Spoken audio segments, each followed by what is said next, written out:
Alright guys, welcome to Ace Combat Zero. We are playing Mission 7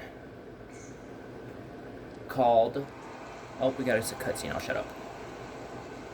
The true nature of the war begins from this point forward. Accounts vary depending on the article and source. Everyone is a hero and a villain, and no one knows who is the victim and who is the aggressor. What is peace? All questions commonly asked about any war in history. As the battlegrounds move to Belka, he is also thrust into the middle of this war. This is also where my interests shift from the war to him. Bastion, Hellbound, 16-20 hours, 17th of May, 1995. This is glatisant. Now, I'm going to bring an air-to-air complement, while I'm going to have Pixie fly an air-to-ground complement.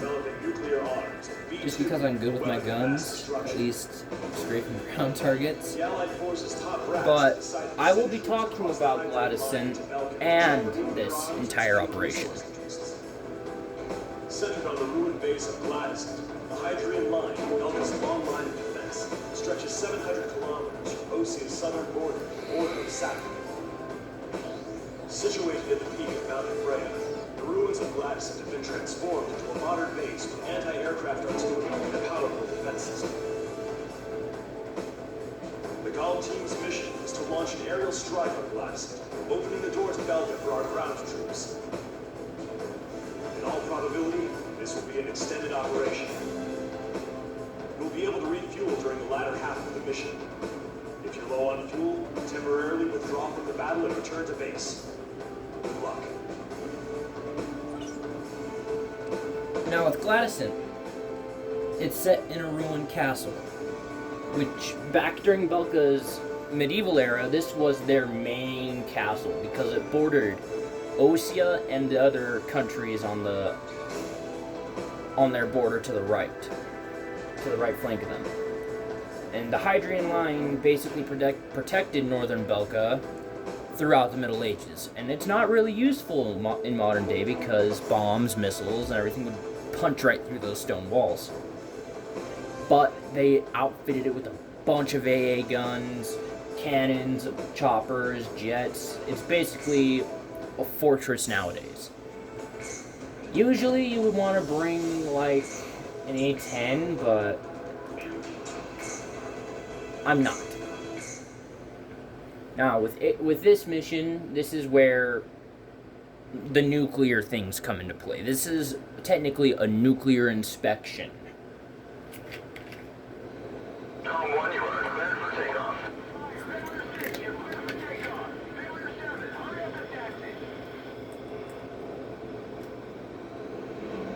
Now, this is where one of the missions that you really have to appreciate, just because of the scale that you see during the first mission, the first takeoff area.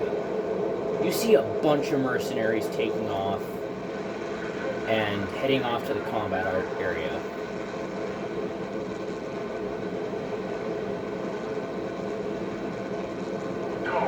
And with this mission is basically the springboard into what makes Osea and Yuktobania and all the other countries push into Belka to end the war. What a joke. This is obviously just an invasion of Belka, but they are using the term nuclear inspection to not face criticism by other countries, calling them warmongers.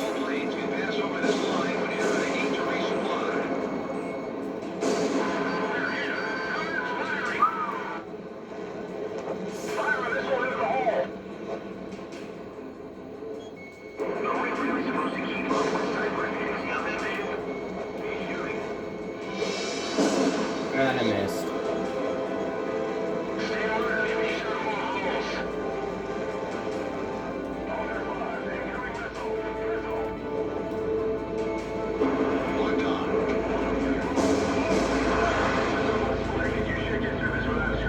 And this mission also is the first introduction of one of the main super weapons in the game.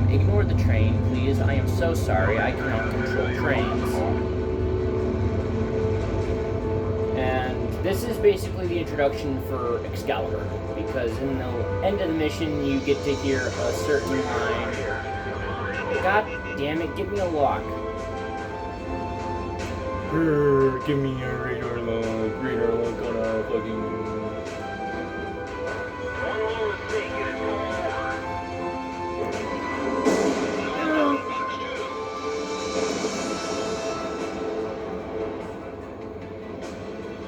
And this mission is basically the springboard for everything that happens in later part missions. A lot of bad things happen in this mission, a lot of people die.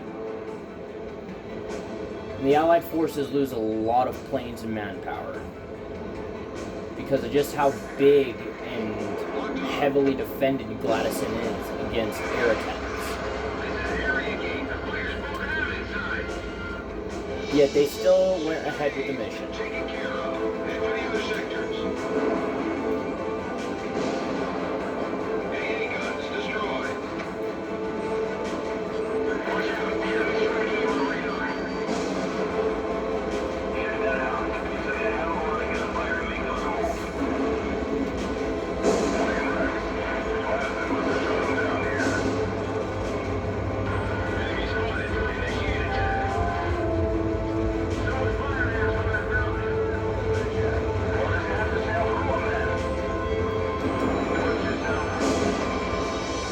And you see these big target boxes. Yeah, this basically means if you get down, it takes basically everything else down. Well, it really doesn't, but it makes it harder for them to hit you.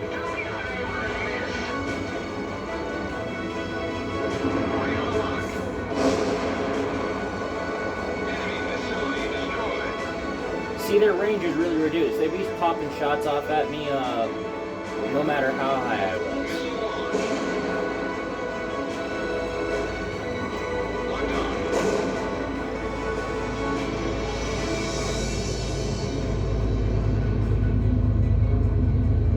With all these things said, though, Belka did nothing wrong.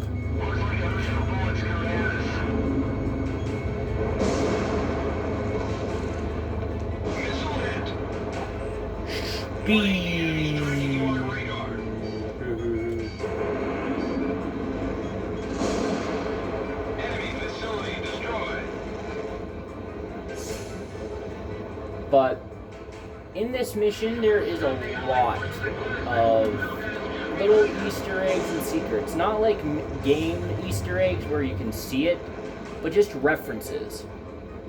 Same with a bunch of the aces. A lot of the aces have biographies that you can read. And it talks about a lot of what the aces, if they lived or if they died, did. Before they died or after they got shot down by Cypher. And that's one of my main things that I like about the game, that it ties itself into the other games in the series, either through gameplay or just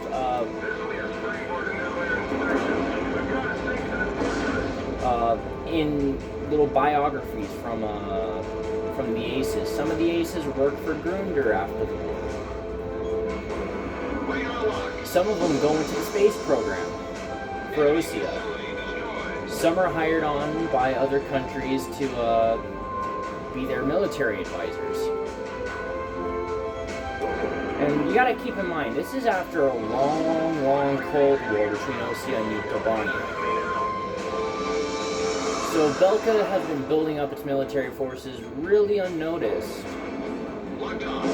considering the severity of the situation that Osea and Yugoslavia are currently facing. They have these skilled aces and these really well-trained soldiers fighting on the ground, and they've been having a lot of trouble. Approaching gun range.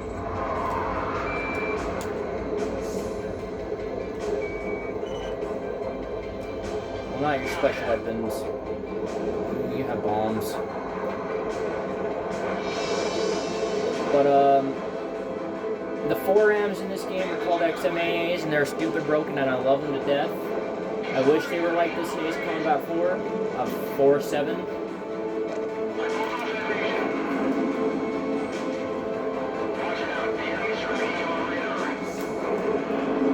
You stupid Mirage.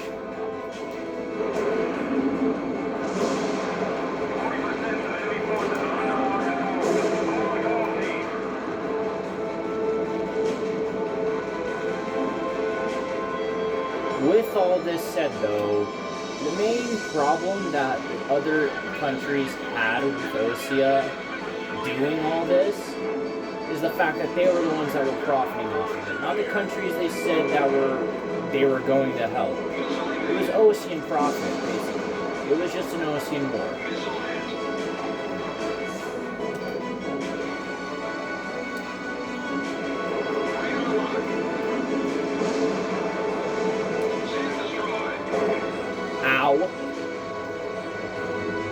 My feelings are hurt. Why'd you have to shoot me, man?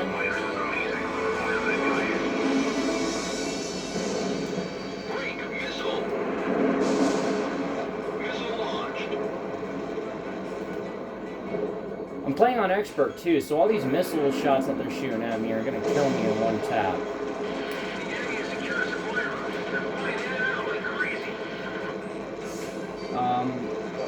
There isn't really much to go off of for glatisant, so I'm gonna talk about what really started the Eugene Continental War that we see in Ace Combat 4. Basically, Ivrea wanted to expand and wanted to push its influence onto the world, and they invaded their neighbors. They invaded a lot of the countries that made up ISAF when ISAF was formed. And ISAF was pushed back to North Point. North Point is its own little country that Ivrea hadn't taken over yet. And this is where the turning point of the war really starts to come in. Mobius 1 turned the war single-handedly. And yeah, people argue that, oh yeah, Cypher, or people argue, oh yeah, Mobius 1 could kill Cypher easy, just because of the things that Mobius 1 has been through. But if we take a look at it, Mobius 1 was only as ever good as Yellow Squadron was. Or even better. But Cypher shot down multiple aces. Oh my fucking god!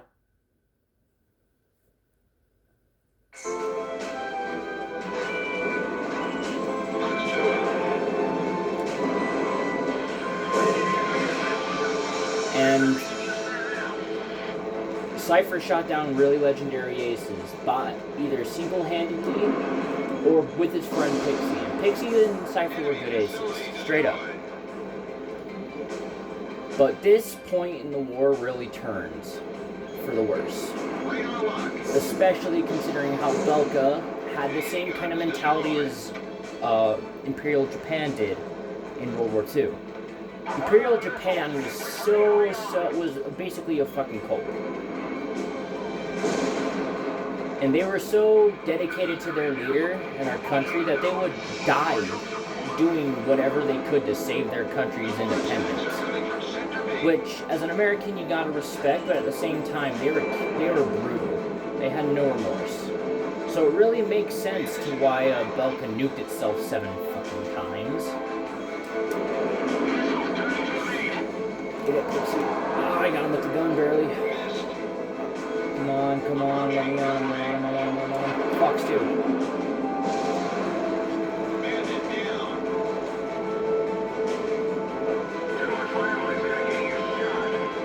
But, too much rambling's gonna get you shot, and I'm rambling. Shut the fuck up. But with this game, and basically the setting that it was placed in, this is basically Stranger World War II. It's a lot of parallels to World War II. From how Ustio has to take back its own land like the French did, with Vicky France and Free France. And you kind of see that in a lot of the countries. They just had to make it different countries, so it wasn't a direct, continuous parallel of World War II.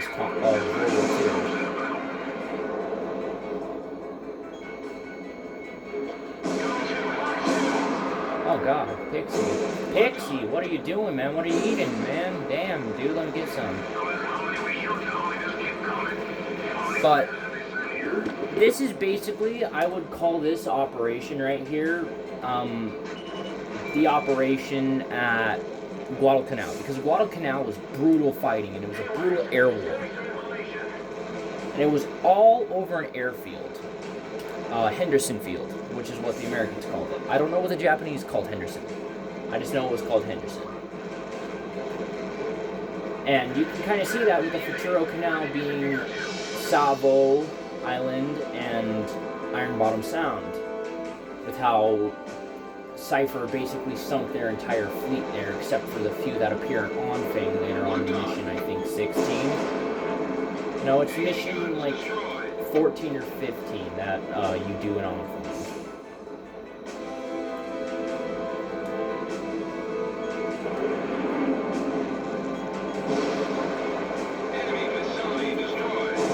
And then you have rebel forces, basically what you had to deal with Germany, because the Germans didn't just stop fighting after they lost the war. They kept fighting with these secret werewolf units. And though they were sparsely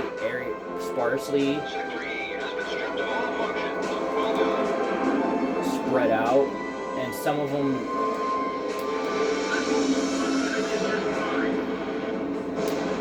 the werewolf units were sparsely spread out, it's still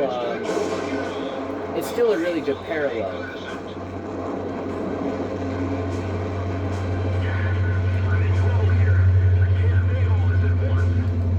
And with this, with these missions that you're going to be going through, it's really a very good parallel into the push to Nazi Germany, with a bit of Japan mixed in there for good measure. With how Japan didn't nuke itself 7 times, obviously, but they would do anything to defend their homeland, and that's basically what the parallel was.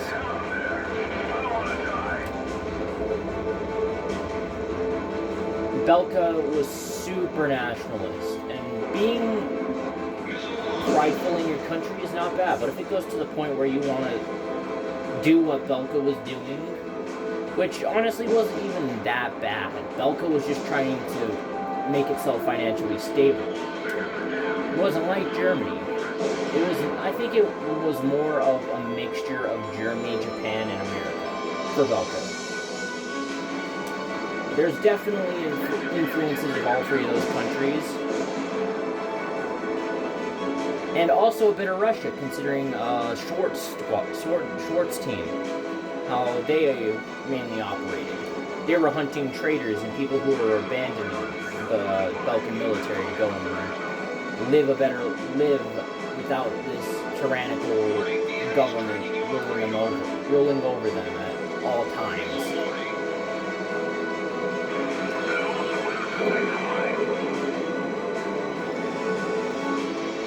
And that's basically what Belka was. Ossia is a mixture of Japan and America. Yuktobani is a mixture of America and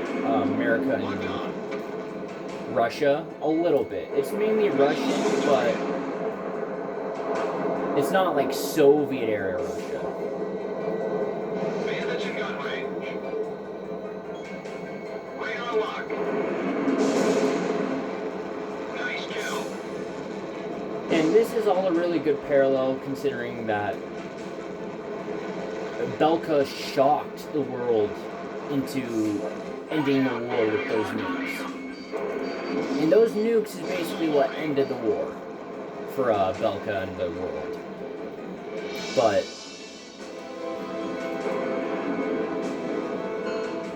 obviously, Belka kept fighting with a world with no boundaries. And I will let the cutscene play in this.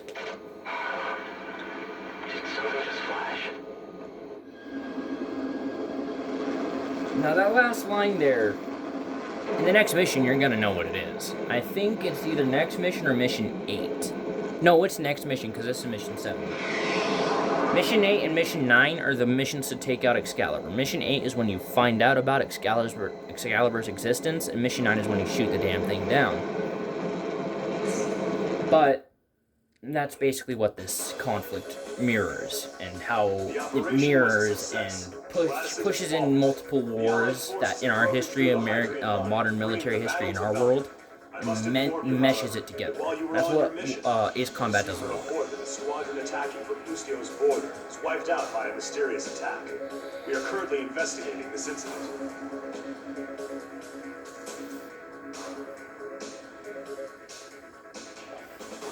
S-rank, baby! Alright guys, this has been Ace Combat 0, Mission 7, Juggernaut, I think? No. I don't remember the mission name. I will save and I will tell you.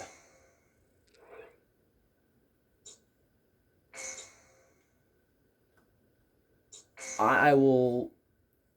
Mission 7. Thank you. I will see you guys in the next mission. Thank you and have a great day.